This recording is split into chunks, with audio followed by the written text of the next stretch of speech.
জানো রে বন্ধু লীলা খেলা, তুমি জানো রে বন্ধু লীলা খেলা। হাই বন্ধুরা, দেখতে পাচ্ছ এটা মাইকেলে মেট্রোর কাজ শুরু হয়ে গেছে। এই যে এটা যত রোড,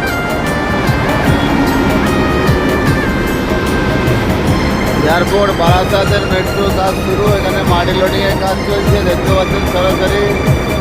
এই যে মেশিনের মাধ্যমে মাটি তোলা হচ্ছে।